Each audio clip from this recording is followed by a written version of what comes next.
ये जो क्वेश्चन आपको दिखाई दे रहा है ना, ये क्वेश्चन कक्षा 10 का है। अध्याय है हमारी 3, इसका नाम है दो चर वाले रैखिक समीकरण युग्म। ठीक है, तो अध्याय 3 की जो प्रश्नावली 3.3 हम कर रहे थे, उसका एक क्वेश्चन नंबर 2 का 5वां क्वेश्चन है। इसका मतलब ये जो अपन अध्याय कर रहे हैं ना, अध्याय 3 दो चर वाले रैखिक समीकरण युग्म, इस अध्याय का ये लास्ट क्वेश्चन है, अंतिम क्वेश्चन है। इसके बाद ये अध्याय हमारी पूरी खत्म हो जाएगी, सारे क्वेश्चन कर चुके होंगे इसके बाद। ठीक है, तो यदि आपने कोई भी क्वेश्चन नहीं देखा है, वो वीडियोस नहीं देखी, तो आप जाके उनको देख सकते हैं। ये आज लास्ट क्वेश्चन है इस अध्याय का। प्रश्नावली 3.1, 3.2, 3.3 आज ख़त्म हो जाएगी अपनी पूरी की पूरी। ठीक है, इससे पहले अपनों एक एक नंबर के जो इंपॉर्टेंट क्वेश्चन किए थे, यदि उनको नहीं देखा है आपने, तो उनको भी जाके आप देख सकते हैं। ठीक है, तो इस क्वेश्चन के बाद ये अध्याय हमारी समाप्त हो जाएगी। इसके बाद हम अध्याय 4 पढ़ेंगे, द्विघात समीकरण। ठीक है, तो इस क्वेश्चन को कर लेते हैं अपन पहले। क्वेश्चन नंबर 2 है ये, उसका 5वां है। क्वेश्चन नंबर 2 का 5वां क्वेश्चन है ये, है ना। देखो क्या बोलता है, किराए पर पुस्तकें देने वाले किसी पुस्तकालय का, देखो किराए पे कोई पुस्तक दे रहा है एक पुस्तकालय, उसका प्रथम 3 दिनों का किराया, प्रथम 3 दिनों का एक नियत किराया है।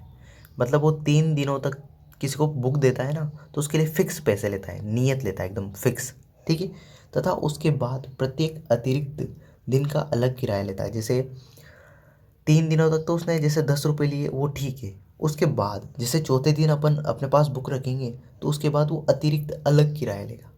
ठीक है, अब देखो एक सरिता एक लड़की है, उसने 7 दिनों तक एक पुस्तक रखने के लिए 27 रुपये अदा किए। मतलब जैसे उसने एक पुस्तकालय से एक पुस्तक लाई वो, ठीक है, और उसने 7 दिनों तक रखा अपने पास, तो उसको कितने रुपए देने पड़े, 27 रुपये देने पड़े। ठीक है, जबकि सुसी सुसी एक लड़की है, ने एक पुस्तक 5 दिनों तक रखने के लिए 21 रुपये अदा किए।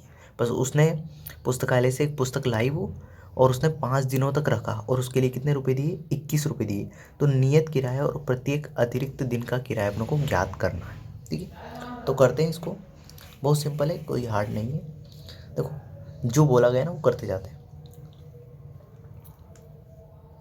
ठीक है, सबसे पहले माना, देखो माना प्रथम 3 दिनों का नियत किराया है ना, माना प्रथम 3 दिनों का नियत किराया बराबर x। प्रथम 3 दिनों का नियत किराया क्या है अपना, x है ना, x रुपये। ठीक है,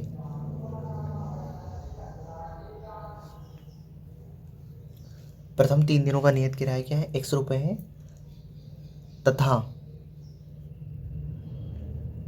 अतिरिक्त किराया, अतिरिक्त किराया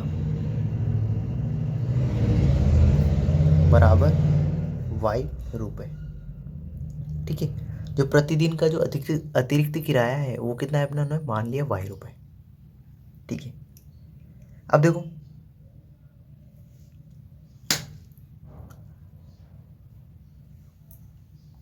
अब यहाँ से समझ आएंगे। ठीक है, अपनों ने मान लिया कि प्रथम 3 दिनों का नियत किराया x रुपये है, और अतिरिक्त किराया क्या है, y रुपये, है ना। अब देखो सरिता ने 7 दिनों के लिए, अब देखो सरिता है, सरिता, ठीक है, इसने एक पुस्तक कितने दिनों के लिए ली, 7 दिनों के लिए। कितने दिनों के लिए, 7 दिनों के लिए। अब देखो, अब इसमें 7 में देखो, एक तो क्या होगा, नियत होगा, और एक अतिरिक्त होगा। 7 दिनों में क्या होगा, नियत और अतिरिक्त।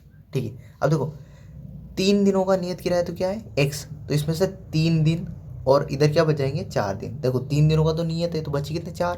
तो 3 दिनों का किराया तो कितना है अपना, x है, और अतिरिक्त किराया प्रतिदिन, यहाँ लिख लेना आप, प्रतिदिन, प्रतिदिन अतिरिक्त किराया, मतलब एक दिन का अतिरिक्त किराया कितना है, y रुपये। तो 4 दिन का कितना हो जाएगा, तो 4y, और इन दोनों का योग कितना आ रहा है अपना, कितने रुपए देने पड़े उसको, 27 रुपये देने पड़े। ठीक है, देखो 7 दिनों में से 3 दिन का तो नियत किराया है, और 4 दिनों का अतिरिक्त है, तो 3 दिनों का कितना माना उन्होंने x रुपये, और प्रतिदिन एक दिन का अतिरिक्त कितना है y रुपये, तो 4 दिन का कितना हो जाएगा 4y। ठीक है, अब ऐसे देखो तो ये समीकरण 1 बन गई अपनी। अब देखो ऐसे सूसी ने कितने दिनों के लिए बुक ली, लाइब्रेरी से, पुस्तकालय से कितने दिनों के लिए ली, तो वो बोल रही है 5 दिनों के लिए। अब देखो 5 दिनों में नियत होंगे, नियत तो कितने 3, तो बचे अतिरिक्त कितने 2, तो इन 3 दिनों के लिए तो किराया कितना है x, और एक दिन के लिए y है, तो 2 दिनों के लिए 2y, और दोनों का योग कितना दे रखा अपनों को 21 रुपये। दोनों का योग कितना दे रखा 21 रुपये। ये समीकरण अपनी 2 होगी। बस ये तो करना था इसमें, समीकरण 1 बना ली, समीकरण 2 बना ली। अब दोनों को सरल कर लेते हैं, बस इनको सिंपल ही तो करना है। तो देखो सरल करते हैं। समीकरण है अपनी पहली x plus 4y, x plus 4y बराबर 27, समीकरण 1। और दूसरी समीकरण अपनी x प्लस 2y बराबर 21, समीकरण 2। अब मैं क्या करना वाला हूँ, समीकरण 1 में से 2 घटा रहा हूँ, समीकरण 1 माइनस समीकरण 2, 1 में से 2 को घटाने पर देखो 1 में से समीकरण 2 को घटाएंगे ना तो क्या होता है, चिन्ह चेंज हो जाते हैं। तो देखो ये x किसका है, प्लस का है, तो ये किसका हो जाएगा माइनस का। ये 2y किसके प्लस के, तो किसके हो जाएंगे माइनस के। 21 किसके प्लस के, तो किसके हो जाएंगे माइनस के। देखो ये x प्लस का है, ये x माइनस का, दोनों कट जाएंगे क्योंकि बराबर है। 4y में से 2y घटाएंगे तो कितने बचेंगे 2y बराबर। 27 में से 21 घटाएंगे तो कितने बचेंगे 6। अब देखो 2y के गुणा में अपना y का मान निकालना है, तो ये 2 गुणा में तो कहाँ चले जाएंगे भाग में, तो y बराबर आ जाएगा अपना 6/2। 6 में 2 का भाग देंगे कितना आ जाएगा 3, तो y बराबर 3 आ गया। अब y क्या माना था उन्होंने, अतिरिक्त किराया। y क्या माना था, अतिरिक्त किराया। तो अतिरिक्त किराया, प्रतिदिन का अतिरिक्त किराया कितना है अपना 3 रुपये। कितना है 3 रुपये। ठीक है, अब देखो ये y का मान आ गया ना। अब y का मान समीकरण